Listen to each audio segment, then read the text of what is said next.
I think we're just up here. Anyway. This is Jennifer Runyon at Intersolar North America in San Francisco. My guest right now is Joe Wiedman with Keys, Fox, and Wiedman. Welcome. Good morning. Great. Good to see you. So later today, Joe's giving a talk or a presentation on net metering, and I wanted to hear a little bit from him about why that's such an important topic these days. I mean, what's changed? Well, that's actually a really excellent question, because I feel, in my practice and work in net metering, it has again come to the fore. And I think what's driving it, in my opinion, is as the cost of solar declines and starts reaching grid parity on the retail side, many utilities are starting to say, hey, we can't really ignore this anymore. This is really starting to be something we have to pay attention to as a business. Right. And so their interest level in solar programs, especially in their service territories, has really increased. And at the same time, many utilities strongly hold the view that net metering is an unjustified subsidy for solar. And so, just from a sort of political or practical standpoint, I think they really look at it and say this is not the best policy, or the way to be going about incentivizing solar. Obviously, the solar industry takes a different view of that. Net metering has been extremely successful in the United States in allowing a lot of solar to be installed in relatively short time frames.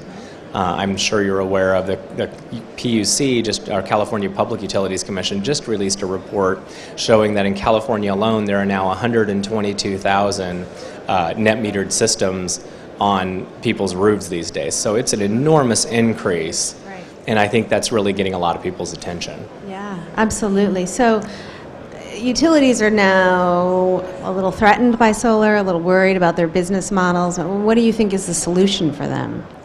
Well, IREC has been very focused on trying to work with all stakeholders in the solar industry, utilities, ratepayer advocacy groups, the solar industry, and solar advocates, to really try to create win-win-win situations that achieve the goals that society has set for renewable energy, but do so in a way that is cognizant of the fact that, utilities do have an obligation to serve, and solar is not seeking to supplant that obligation. We need to do that at least cost as possible, but there will be some cost to doing it. And then working with the solar industry and solar stakeholders to really understand fully what the solar industry needs to achieve these goals. And in our mind, that's not necessarily, while there's going to be a lot of debate about what that should be, at the end, I think everybody really is focused on that end goal, which is getting the renewables on the grid, the steel in the ground, and achieving the sort of social and climate change goals that folks have put out. Yeah. All right. So on those climate change goals, I wanted to talk about some RPS stuff in California. Sure. So what's your opinion? Do you think the state will be able to meet its RPS? I think without a doubt that they'll be able to meet the RPS. We've seen significant increases in installed capacity, really even in the last 6 months. I'm not sure if you saw, the last report that was sent to the legislature had, I believe it was PG&E and